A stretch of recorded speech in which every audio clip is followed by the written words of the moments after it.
제목이고 주제고 핵심입니다. 그러므로 깨어 준비하라. 한번 따라 하십시다. 그러므로 깨어 준비하라. 시작이 있으면 반드시 끝이 있습니다. 우리는요, 시작은 잘해놓고 마치 끝이 없을 것처럼 생각하고 행동할 때가 참 많은 것을 볼 수가 있습니다. 오늘 우리는 우리가 이룬 모든 성취들이 영원히 끝까지 갔으면 좋겠다고 생각하기 때문에, 그런 미련 때문에 아마 끝을 잘 생각하지 않으려고 하는 겁니다. 세상은요, 그래서 미래에 대한 학문을 갖다가 미래학이라 그렇게 말합니다만, 성경은 미래에 대한 이야기를 갖다가 한번 따라 합시다. 종말론. 정직하게 말하고 있는 것을 볼 수가 있습니다. 왜 그렇습니까?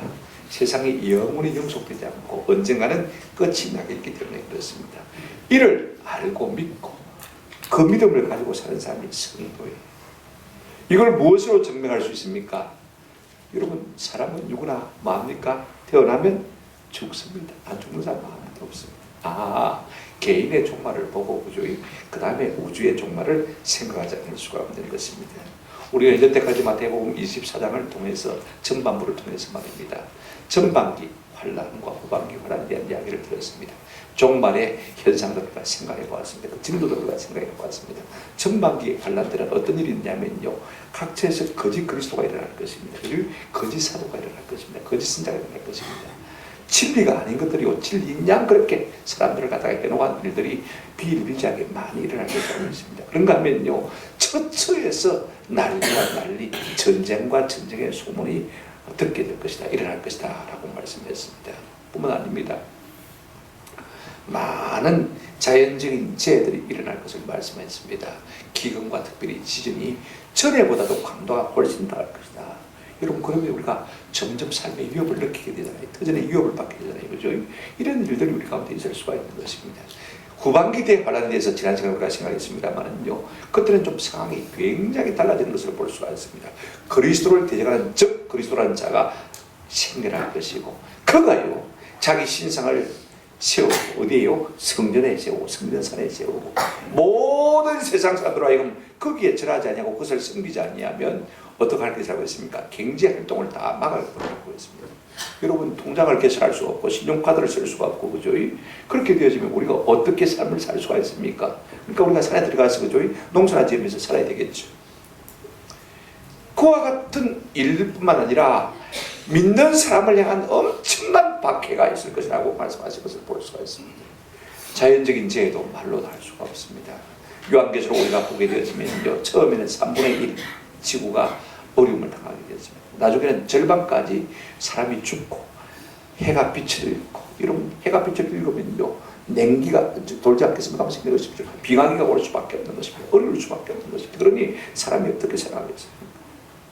이런 재해와 환란들이 첫째에서 일어날 것이다 라고 말씀하고 있습니다. 그러니 우리가 이걸 마음에 새기고요, 유심히 일어나는 현상들을 우리가 바라볼 필요가 있을 것 같아요.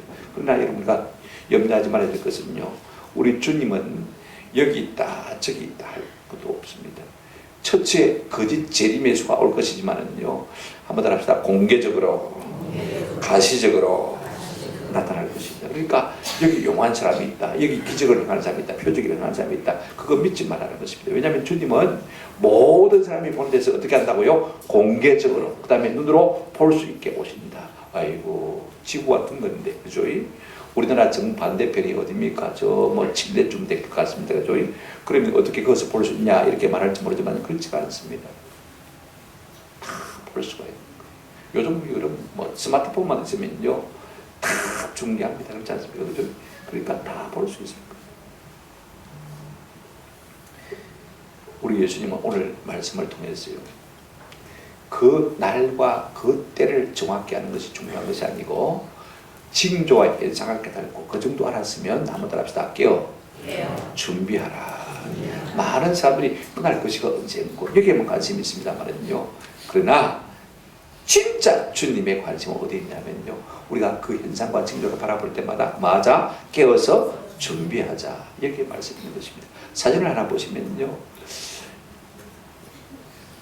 기러기가 날아가다가 말입니다, 보니까 가을 추수가 끝났는데 들판에 먹을 것이 너무 많은 거예요. 그래서 슬그머니 내려앉았습니다. 그래서 먹다가 보니까 말입니다, 보름이 가고 한 달이 가고, 그리고는 살이 찌가지고 이제는 날아가고 싶어도 뭡니까? 날아갈 수가 없습니다. 여러분, 기러기 사진 보십시오. 옆에 나무들이 어떻습니까? 겨울입니까? 여름입니까? 겨울입니다. 잎이 다 떨어지고 옆에 뭐 왔습니까? 눈이 한 번 왔습니다. 그런데 여러분, 저 일반 야생동물 같으면 저게 기러기인데 말입니다. 생각해 보십시오. 사람이 사진 찍기 위해서 가까이 다가가면 날아가야 됩니까? 안 날아가야 됩니까? 날아가야 돼요. 근데 저 앞에까지 가도록 날아가지 않고 있는 것입니다. 살이 찌가지고 뒤뚱뒤뚱 거리면서 나를 생각조차 못하고 있는 것을 볼 수가 있습니다. 여러분, 지금은 살이 쪄서 살았지만, 그죠? 진짜 차가운 겨울에 오면 저것들이 살아남겠습니까? 살아남지 못하죠. 저는 이 사진을 보면서 어떤 생각이 드냐면요, 오늘 현대교회 성도들과 똑같은 모습이 아닙니까? 그죠? 우리가 말씀 준비하고 깨어있어서 날아가야 될 때는 날아가야 되는데, 그죠? 그거 세상 끝에 취해가지고 먹고 마시느라고 봐. 오늘 우리가 이 사진을 마음에 담아두시면서 주님께서 이 말씀을 만난 우리에게 어떻게 말씀하는지를 우리가 세 가지로 좀 생각해 봤으면 좋겠다 싶은 생각이 듭니다. 첫 번째로 생각할 것은요, 예수님은 우리가 주님의 재림을 끼워 준비하는 사람이 되기 위해서는 이 말세 현상과 징조를 한번 다 배우고 알라 이렇게 말하고 있는 것을 볼 수가 있습니다. 배우고 하는 것이 중요해요. 사람들은 안 배우려고 합니다. 그죠? 별로 생각지 않으려고 하는 것을 볼 수가 있습니다. 두 가지 현상을 봅니다.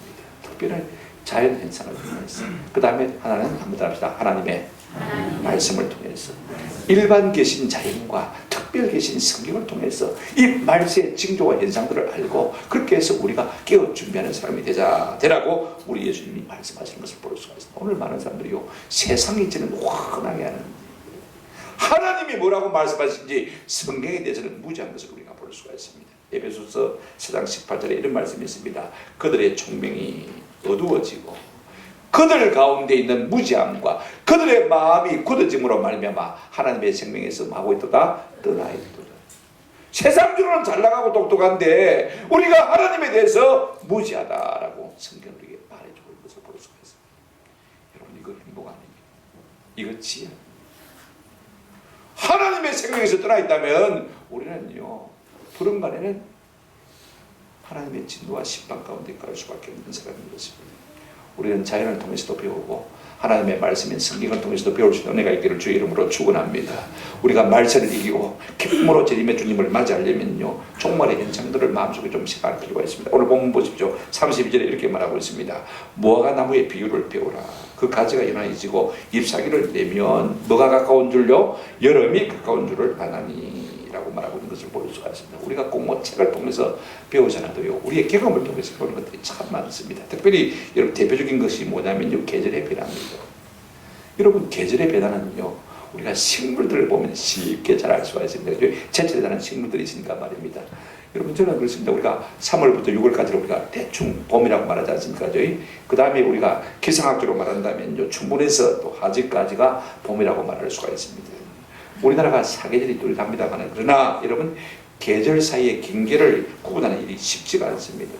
그러나 여러분, 나름대로 아마 자기 나름대로의 봄이 있을 것이고, 자기 나름대로 이때쯤 되면 여름이다, 이때쯤 되면 가을이다, 이때쯤 되면 겨울이다 하는 아마 자기 나름대로의 경험을 통해서 익히고 알고 있는 것이 있습니다. 아마 저는 이렇게 생각합니다. 어떤 분이 이런 노래를 했어요. 종일토록 지팡이를 짚고 봄을 찾았지만 뜻을 이루지 못하고 집에 돌아와 보니 미야나무 가지 끝에 봄이 와 있더라. 언제 봄이 왔단 말입니까? 매화가 피니까 봄이 왔더라. 근데 제가 생각하기는 그런 것 같지는 않아요. 매화가 피면 2월 말 3월 초인데, 그죠? 제가 3월 초에 3.1절 기념 그저 학교 행사에 갔다가 말입니다. 그때 초등학교 4학년인데 그때만 해도 막 고무신 신발 신고 그죠? 양말도 제대로 안 쓰는데 발이 시려서 죽는 줄 알았습니다. 3월 1일인데 아직까지 봄 아니구나. 제 생각 속에 확실히 봄이 아니다. 그러면 여름이나 저나 봄이 언제냐? 우리가 온천전면에 살고 있으니까 말입니다. 저희 온천천 앞에 벚꽃이 만개할 때, 그때가 언제입니까? 3월 말, 4월 초, 그죠? 그때 됐어야 적어도 봄이라 우리가 그렇게 인정하고 있지 않습니까? 그러면 여러분 언제냐? 오늘 본문에 보니까 무화과 나무가 가지가 연해지고 뭐가 나면요, 잎사귀가 나면 여름이 온 줄 안다. 사실 이스라엘에 여러분 우리 한국보다 한 달 정도 빠른 것 같아요. 이 지중해 기후가 대부분 그렇더라고 보니까. 근데 우리가 여름이 되려면요, 적어도 이 무화과 열매가 엄지손가락 한 마디 정도는 돼야 여름이 됩니다. 대충 6월 말쯤. 저는 그렇게 생각하고 있습니다. 항상 저기 똑 돌아가면 이게 무화과나무가 안 그러거든요. 그래서 항상 쳐다봅니다. 여름이 다가오네. 그죠? 잎만 핀다고 되는 건 아닙니다. 그죠? 그러면 가을은 언제냐? 저는 어릴 때 항상 8월 15일만 되면 가을 배추씨를 뿌렸어요. 그때가 항상 가을이 온다. 저는 어릴 때부터 늘 그렇게 생각하고 있습니다. 8월 15일쯤 되면 아침 저녁으로 서늘하고 밤에 잠자기도 괜찮습니다. 그죠? 이제는 가을이 왔구나. 그러면 겨울은 언제냐? 제 마음에 생각하고 있는 겨울입니다. 사람마다 다를 수가 있습니다. 그죠? 저는 항상 12월 1일이라고 생각합니다. 제가 12월 1일 행사를 참 많이 해봤는데요. 그 행사할 때마다 추워요. 제가 전방에서 통일 전망대 전등식을 수없이 해준다마는요. 수복음교회 교인들이 막 버스로 10대씩 20대씩 오는데 말입니다. 행사 준비할 때도 그렇지만 그날이면 얼마나 추운지 몰라. 미안하잖아요, 손님들한테. 안 춥다가도 그날 되면 그렇게 춥더라고요. 그래서 저는 12월 둘째 주쯤 행사를 해야 되겠다. 이왕겨울이면 첫 주 딱 지나고 일좀 지나고 나면 한 주좀 지나고 나면 다시 포근해지는 걸 제가 많이 느꼈습니다. 그래서 제 마음의 겨울은 언제냐면요, 12월 1일입니다. 그죠? 사람들마다 자기 경험을 통해서 알고 있는 것을 볼 수가 있어요. 제가 왜 이야기를 하냐면요, 이렇게 살면서 나름대로의 계절의 변화를 다 자기 스스로 감지하고 있다는 말이거든요. 그렇다면요, 우리가 자연 속에서 이게 좀 뭐가 이상하다, 그죠? 전에 느끼지 못한 이상한 일들이 벌어지고 있구나. 그렇다면 우리가 뭘 느끼게 됩니까? 주님이 가까이 오셨구나. 이렇게 느끼고 깰 수 있는 은혜가 있기를 주님의 이름으로 축원합니다. 자연뿐만 아닙니다. 우리가 성경을 유심히 살펴야 돼요. 우리가 말세를 이기려면요, 성경의 종말의 징조를 통해서 알아야 되는 것입니다. 자연 계시를 통해서 우리가 분별하기도 하지만은 특별 계신 성경을 통해서 하나님이 뭐라고 우리에게 말씀하고 있는가 좀 우리가 살필 필요가 있습니다. 33절 34절 보시기 바랍니다. 이와 같이 너희도 이 모든 일을 보거든 인자가 가까이 고 문 앞에 이런 줄을 알라. 내가 진실로 너에게 말하는 이 시대가 지나가기 전에 다 이 일이 일어나리라 라고 말씀하고 있습니다. 지금까지 예수님께서 1절부터 31절까지 말씀하신 내용들이 우리의 삶 가운데 일어나고 있다면 아무나 합시다. 주님이 문 앞에 왔다. 우리가 말세를 이기려면요, 세상 지식만 가지고는 말세를 이길 수가 없어요. 기쁨으로 주님을 맞이할 수가 없는 것입니다. 오늘 이 성경의 징조들을 우리가 유심히 살펴보면서 이런 일들이 하나하나 일어나고 있을 때 주님이 점점 가까워 있구나 하고 느낄 수 있는 은혜가 있기를 주의 이름으로 축원합니다. 35절에 뭐라고 말하고 있냐면요, 천지는 없어질지언정 뭐라고 했습니까? 내 말은 없어지지 아니하리라. 이 말이야 금방 없어집니다. 그죠? 내가 말하고 나면요, 사람들이 잊어먹기 일수고요. 그죠? 그 다음에 공기 중에 사라져버린 것을 볼 수가 있습니다. 어떻게 말이 오래 갑니까? 천지가 오래 가지. 그죠? 우리는 다 그렇게 생각합니다. 여러분, 해, 달, 별이 어떻게 없을까 우리가 생각할 수 있습니까? 그죠? 우리가 이루는 이 아름다운 아파트, 그죠? 우리의 부, 우리의 자동차, 우리의 지성공 명예, 이게 어떻게 없어진다고 생각할 수 있습니까? 아까워서라도 그렇게 생각하면 안 되죠. 그죠? 그렇게 생각하지 않으려고 하는 것이 우리입니다. 그러나 여러분, 이 땅과 이 땅에 속한 것은요, 한번 더 합시다. 없어집니다. 자, 요한계시록 21장 1절에 보면 이런 말씀이 있습니다. 또 내가 새하늘과 새 땅을 보니 처음 하늘과 처음 땅이 한번 따라합시다. 없어졌고 없어졌다고 했습니다. 바다도 다시 있지 않더라. 분명히 말하고 있습니다. 우리 생각에는 없어질 것 같지 않은 것들이 반드시 뭐하게 된다고 했습니까? 없어지더라라고 말했습니다. 아멘. 내가 이루는 모든 성공도 명예도요, 내가 쌓아놓은 부동산도 아파트도 언젠가는 다 없어진다는 말씀이죠. 여러분, 없어질 것 붙들고 있으면 얼마나 험악합니까? 그렇죠? 진짜 없어지지 않는 것이 무엇이냐면요, 한번 들어봅시다. 하나님의 말씀. 그래서 31절에 보면 우리 주님이 이렇게 말씀하고 있습니다. 그러나 그날과 그때는 아무도 모르나니 하늘의 처자들도 아들도 모르고 오직 아버지만 아시느니라. 재림의 일시를요, 천사도 모르고 재림의 주인공이 누구도 모른다고요? 예수님도 모른다고 했습니다. 그러면요, 재림의 주인공인데 하나님 아버지가 왜 아들에게 안 알려주는가? 아들 같으면 우리가 좀 섭섭하게 생각해야 되겠죠. 근데 예수님은 그런 마음도 없는 것을 볼 수가 있습니다. 이 말씀이 무슨 말씀입니까? 나도 모른다. 무슨 말씀입니까? 몰라서. 그죠? 그렇게 말씀하시는 것입니까? 제 생각에는 그것 같아요. 재림의 날과 시는 너희가 모르는 것이 좋겠다. 그죠? 그것이 주님의 마음에 알겠는가? 알면 안 되나요? 저는 두 가지 이유 때문에 알면 안 된다고 생각합니다. 첫째요, 우리가 그날과 그 시를 알게 되어지면 한번 따라합시다. 모든 것을 멈춥니다. 대부분 이단들이 그래야되지 말입니다. 우리가 180장 찬송 부르지 않습니까? 하나님의 나팔 소리 첫째 진동할 때 박수 치면서 다하게 부르면서 다 기도원에 모여가지고 뭐만 하고 있습니까? 예배하고 기도만 하고 있을 것입니다. 대부분 이단들이 그래야되지 말입니다. 우리도 별 수 없습니다. 우리 주님이 오신다는 날과 시만 알면요, 스톱! 모든 삶을 멈추고 그렇게 할 수밖에 없는 것이 우리 인간의 예능합니다. 그 다음에 또 한 가지 가능성이 뭐냐면요, 한번 따라합시다. 벼락치기. 경상도 말로 쇠가 빠지게 놀다가 주님이 오시는 날짜가 다가오면 한 일주일 남겨놓고 그때부터 내가 바짝 정신 차리고 열심히 하겠다 그 말인 것입니다. 여러분 이것이 보편적으로 실패하는 인생의 스타일인 것을 볼 수가 있습니다. 공부 잘하는 학생은 그렇게 하지 않습니다. 일 잘하는 사람은 그렇게 하지 않습니다.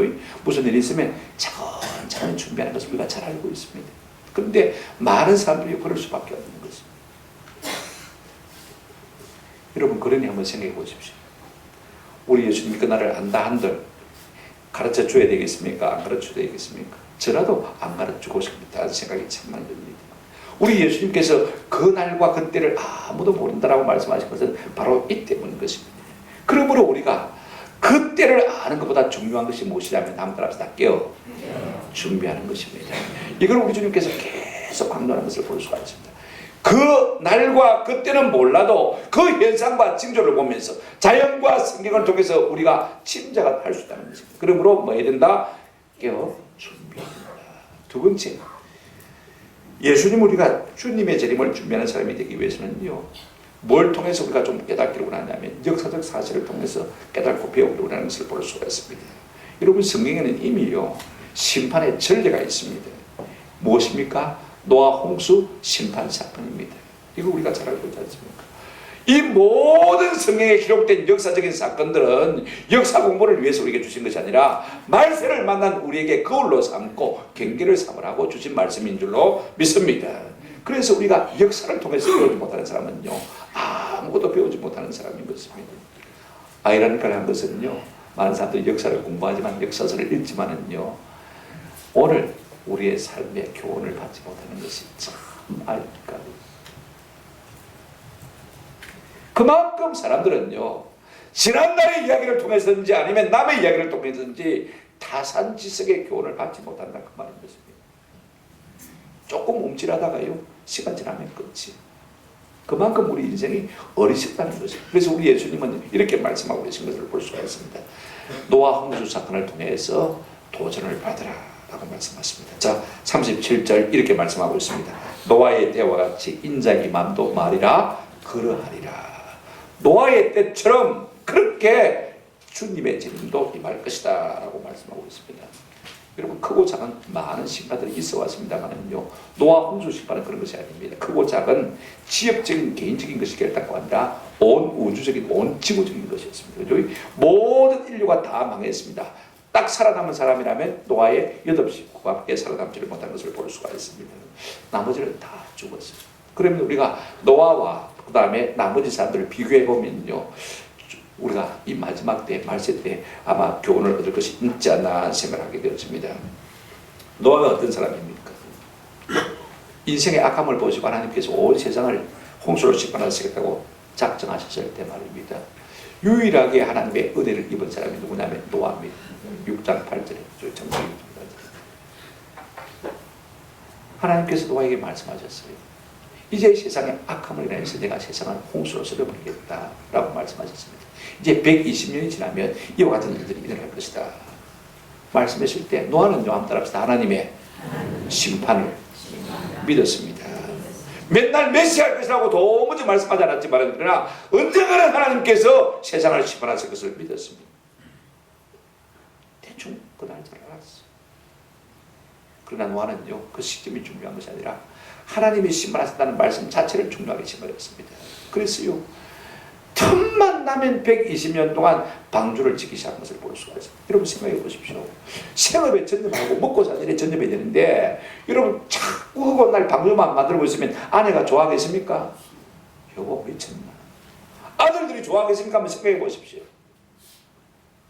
아이 멀건 하늘의 아버지 뭐 하는 겁니까? 한 평의 땅을 더 개간해야죠. 농사를 좀 더 잘 지어야 되죠. 얼마든지 아내든지 자식이든지 비방하고 비난할 수 있습니다. 친구들도 마찬가지입니다. 뭐하고 이거 미쳤나? 그러나 노아는 욕구하지 않았습니다. 한번 합시다. 하나님의 심판을 믿었습니다. 믿었기 때문에 굴하지 않은 것을 볼 수가 있습니다. 그런가 하면 하나님의 말씀을 그대로 순종했습니다. 하나님께서 대명천지에 방주를 만들라고 합니다. 어디 만들라고 합니까? 바닷가에 만들라고 하셨습니까? 아니면 산꼭대기에? 1번, 2번 산꼭대기 만들라고 했습니다. 여러분 상식적으로 생각해 보십시오. 배를 어디서 모아야 됩니까? 바닷가에서 모아야 되죠. 그런데 하나님은요, 그 배를 만들려고 하면서 어디에요? 산 꼭대기에서 만들려고 합니다. 세상에 이렇게 있습니까? 내가 하나님 말씀을 순종하겠는데요, 방주를 만들겠는데요, 우리 같으면 아마 그렇게 했을 것입니다. 바닷가에 놓을게요. 산 꼭대기에 살면서 좀 취소해 주세요. 그죠? 얼마든지 그럴 수 있습니다.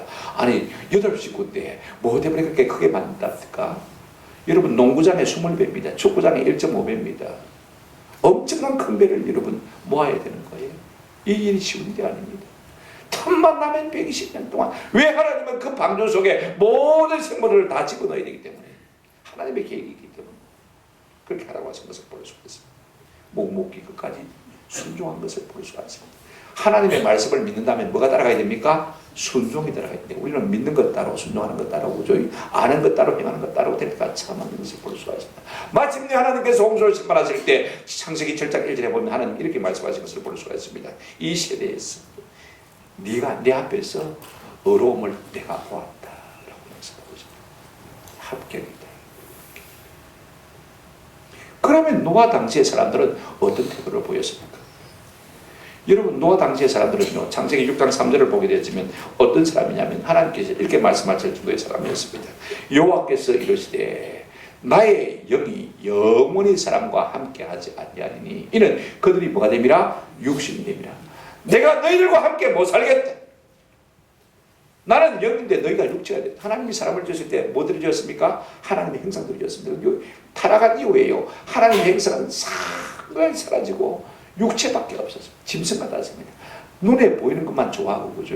눈에 좋아 보이는 것만 추구하는 하나님의 생각, 하나님의 성령의 생각은 전혀 없는 사람들이 되고 만 것을 볼 수가 있어요. 그래서 120년 만에 하나님께서 심판하시겠다고 말씀하신 것을 볼 수가 있습니다.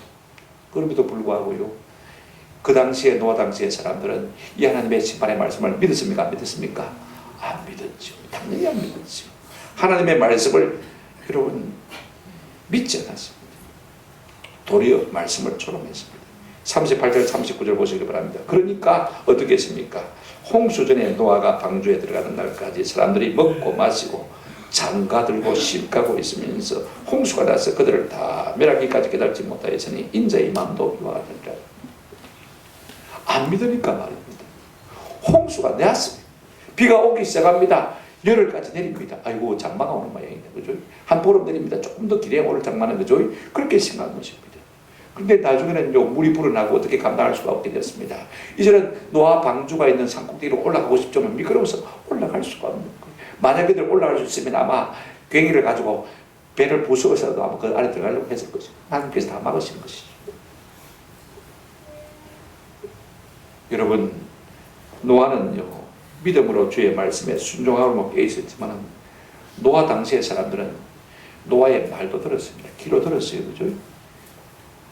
아이고 미친놈아, 뭐 때문에 그 배를 살해다 했냐? 그러면 하나님이 심판하셨다. 홍수로 심판하셨다. 그때마다 욕할 때마다 노아는 그렇게 말해주었습니다. 그리고 배를 짓는 것을 보았습니까? 안 보았습니까? 눈으로 보았습니다.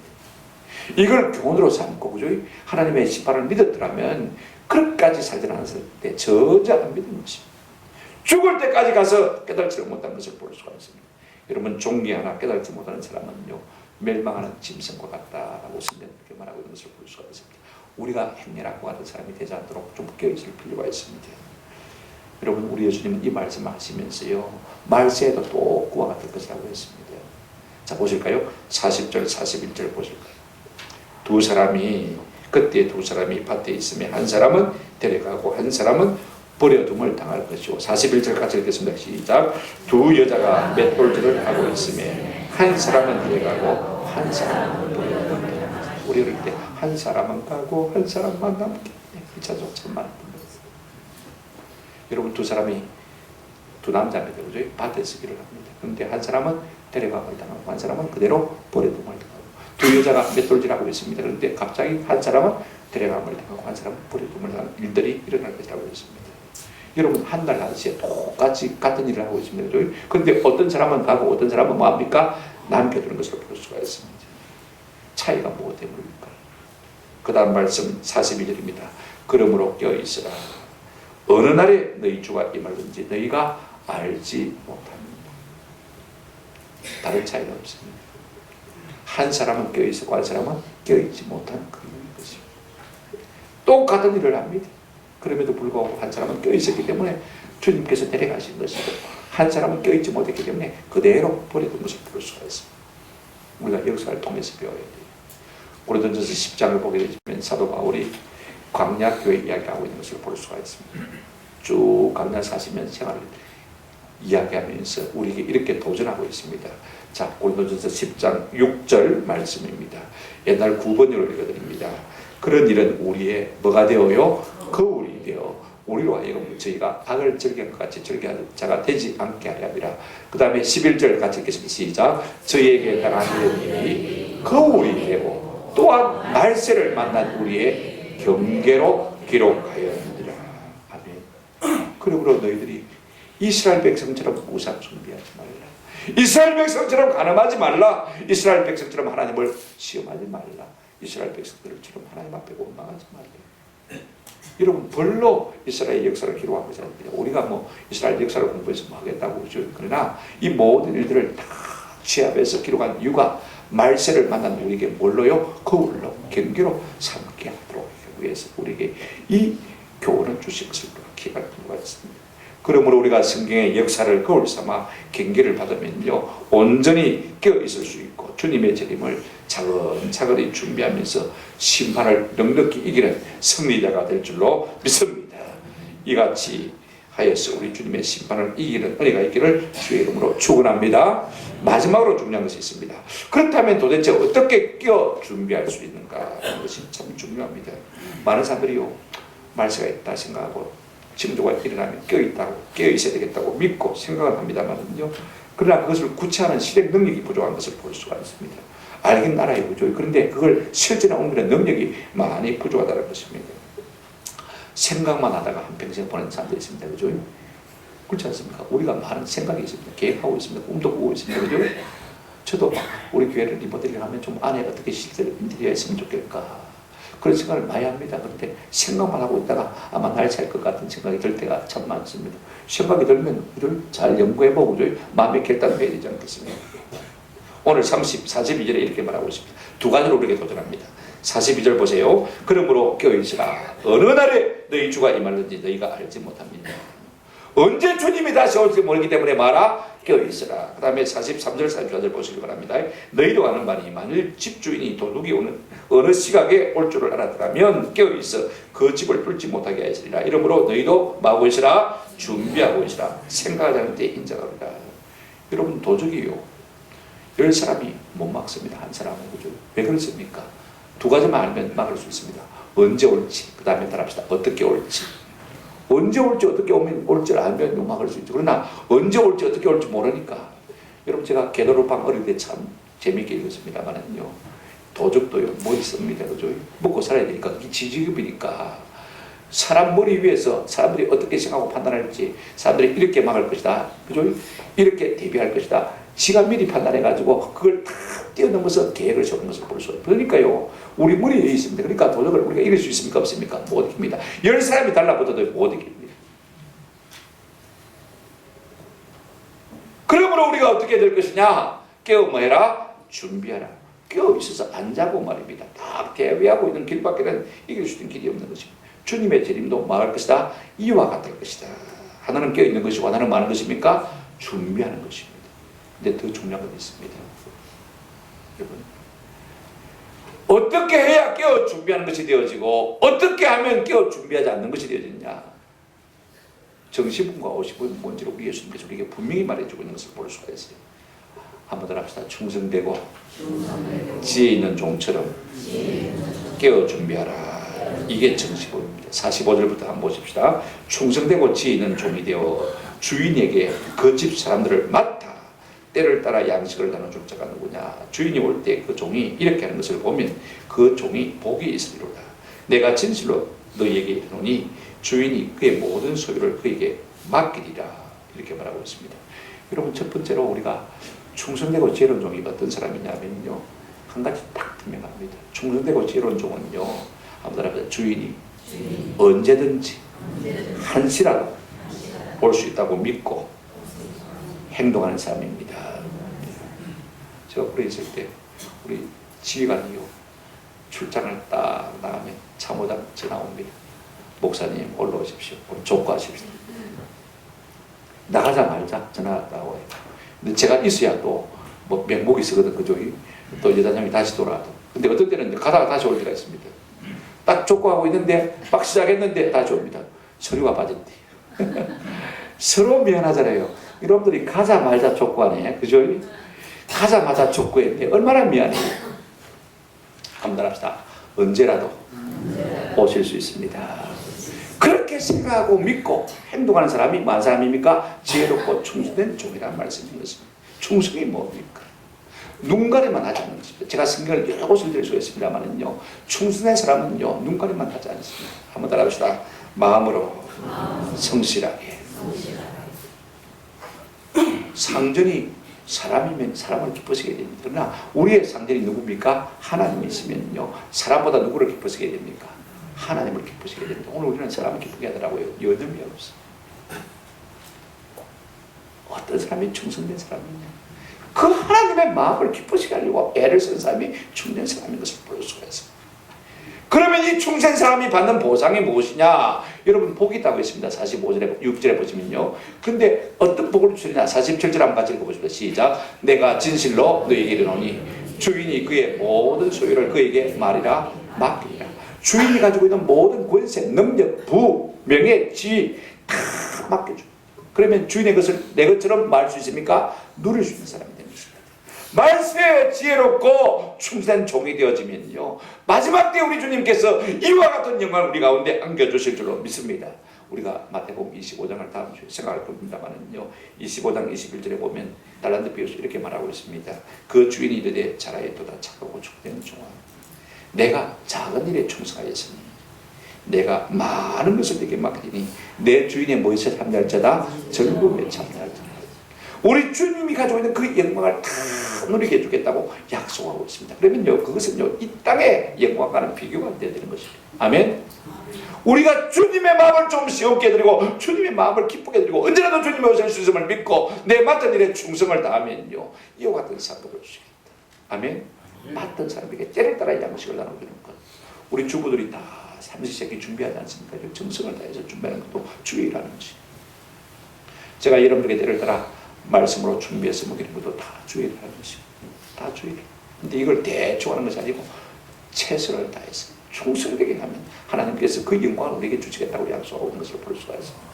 두 번째로 예수님은 게으르고 악한 종처럼 함부로 흥청망청하지 말 것을 우리에게 부탁하고 있습니다. 이건 50원입니다. 여러분 군대 갔다 온 사람은 알지만 훈련소 조교들에 항상 정시범 조교가 있고 50범 조교가 있습니다. 그죠? 차렷 자세도 정시범으로 딱 해서 시범으로 보이는 사람이 있고, 그 다음에 차렷했음에도 불구하고 대충 흐느적거리면서 서 있는 모습을 이렇게 보여주기도 하는 것을 볼 수가 있습니다. 오늘 50범을 보십시다. 어떤 것이 나쁜 자세냐? 48절을 보시기 바랍니다.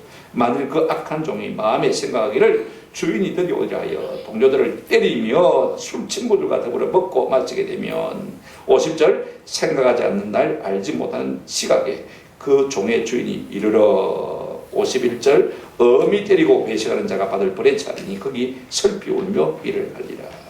여러분 악하고 게으른 종은 어떤 종이냐면요, 단 한 가지 차이밖에 없습니다. 주인이 드디어 오리라고 믿고 행동하는 것입니다. 이 차이밖에 없습니다. 아멘. 착하고 중된 종은 주인이 언제라도 하시라도 올 것이라고 믿고 그렇게 뭐 했습니까? 행동했습니다. 그런데 이 악하고 게으른 종은요, 아이고 언제 오겠나? 지금 갔다가 한참 있다고 했지. 그죠? 밤 10시에 돼서 옵니다. 그러니까 그때까지는 막 안심하고 먹고 놀자. 그러면서 지가 하고 싶은 건 다 합니다. 그죠? 때릴 놈은 때리고 맙니까? 그 다음에 친한 놈은 먹고 마시고 그죠? 술 취하고 그렇게 하는 것을 볼 수가 있습니다. 여러분 악하고 게으른 것이 무엇입니까? 주인이 드디어 오리라고 믿고 그렇게 행동하면서 흥청망청 사는 것이 악하고 게으른 종의 특징인 것을 볼 수가 있습니다. 그가 받는 보응이 무엇입니까? 50절을 보시기 바랍니다. 생각지 않는 날, 그 다음에 알지 못하는 시각에. 불신자들은 알지 못해서 그죠? 흥청망청합니다. 그러나 우리는 알고는 있습니다. 그죠? 그런데 뭐하지 않습니까? 생각지 않는 것입니다. 우리가 알아도 생각지 않으면요, 잘못된 삶을 살 수밖에 없는 것입니다. 아, 주님 오셨는데 늘 마음에 생각하고 살면요, 함부로 흥청망청 할 수가 없지 않습니까? 자, 그렇게 주님이 오시게 되어지면 51절에 어미 때리고 외식하는 자가 받는 벌에 처하리니 거기서 슬피 울며 이를 말이라 갈리라. 달란트 비유 25장 30절에도 이렇게 말하고 있습니다. 이 무익한 종을 바깥 어두운 데로 내어 쫓으라. 거기서 슬피 울며 이를 갈리라 하니라. 무슨 말입니까? 지옥으로 던져버리겠다는 말씀인 것입니다. 여러분, 사람이 어떻게 살든지 주님 보실 때 반드시 심판이 있습니다. 어떤 사람은 상 받는 심판으로, 어떤 사람은 벌 받는 심판으로 나아가게 될 것입니다. 보상과 보응이 항상 있다는 말씀인 것입니다. 착하고 충성된 종이 되어서 주의 나라에서 주와 함께 즐거워하는 그런 상을 누리든지 영광을 누리든지, 아니면은 악하고 게으른 종이 되어서 바깥 어두운 데 내쫓겨서 슬피 울며 이를 갈든지, 둘 중에 하나입니다. 중간한 게 없어요. 우리가 이걸 명확히 기억할 필요가 있습니다. 우리는 어떤 것을 취하는지 우리가 판단할 것입니다. 말씀을 뵙습니다. 우리 주님은 재림의 날과 시를 항구하셨습니다. 그러나 말세에 있을 모든 징조와 현상들은 우리에게 말씀해 주셨습니다. 재림의 날과 시는 알 수 없어도 그 현상과 징조를 보고 역사를 통해서 알고 경계를 받고 깨어 준비하라고 말씀하셨습니다. 우리 주님은 너무나 자세하게 오리엔테이션을 해주고 있습니다.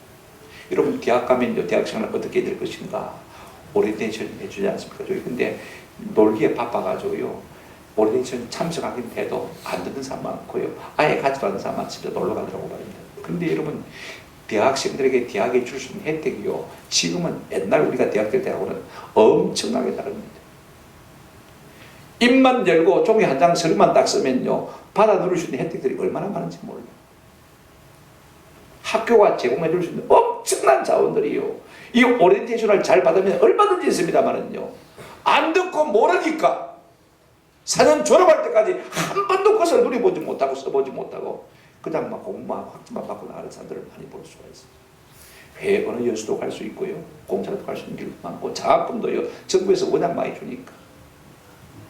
제가 장학위원장으로 있어 보니까요, 그 엄청난 돈이 나와도요 몰라서 신청 안 해요. 책벌식마다 광고를 하라고 해도 부모에게 통지서를 보내도요 신청 안 해요. 모르니까. 수십억의 돈이 있어요 받아가지 못한 사람 참 많아요. 우리 주님은 말세를 이기고 주님이 재림하실 때 주님이 주는 상급을 유도하시기 위해서 우리에게 이렇게 자세히 오리엔테이션까지 해주고 있는 것을 볼 수가 있습니다. 어떻게 살아야 그와 같은 영광을 누릴 수 있는지 우리에게 상세히 말씀해 주셨습니다. 이것이 우리를 사랑하시는 주님의 사랑인 줄로 믿습니다. 여러분, 불신자들은 아예 모르니까 어쩔 수 없지만요, 우리는 그래도 들었지 않습니까? 알지 않습니까? 근데 문제는 뭐냐면요, 알아도 그렇게 행하지 않는다는 것이 문제인 것입니다. 우리가 다 알아요. 재림에 대해서 압니다. 그래서 스카펙이라는 유명한 정신가자는 이런 말을 했습니다. 한번 따라합시다. 인생의 원죄는 생각의 게으름입니다. 알아요. 말씀해 주셨어요. 그죠? 들었어요. 그런데도 불구하고 그걸 자꾸 게을러서 맞지 않습니까? 생각하지 않는 것입니다. 생각하는 것조차도 막해야지 귀찮아하는 것을 볼 수가 있어요. 그래서 인생의 원죄는 생각의 게으름입니다.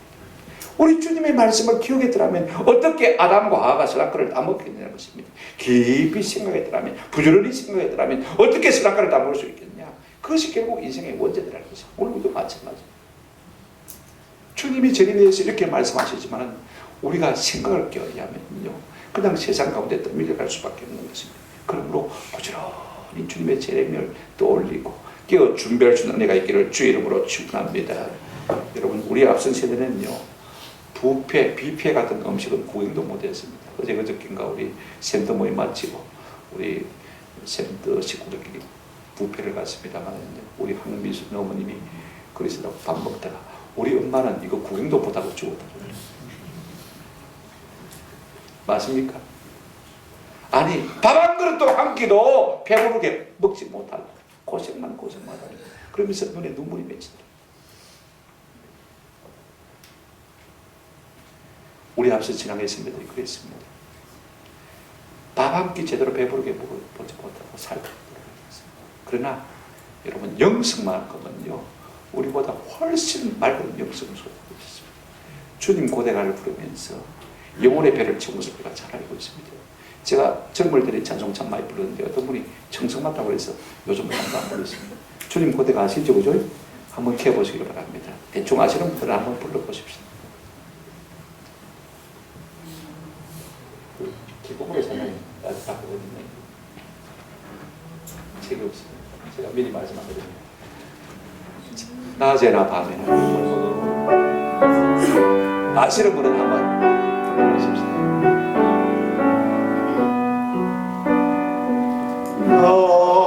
낮에나 밤에나 눈물 머금고 내 주님 오시기만 고대합니다. 가실 때 다시 오마 하신 예수님 오주여 언제나 오주여 언제나 오시렵니까. 2절 한번 불러보십시다. 고적하고 설설한 빈들판에서 인비한 동물만 밝히어놓고 오실 줄만 고대하고 기다리오니 오주여 언제나 오시렵니까. 3절 가사도 너무 좋습니다. 먼 하늘 이상한 구름만 떠도 행여나 내 주님 오시는가에 머리 들고 멀리 멀리 바라보는 맘 오주여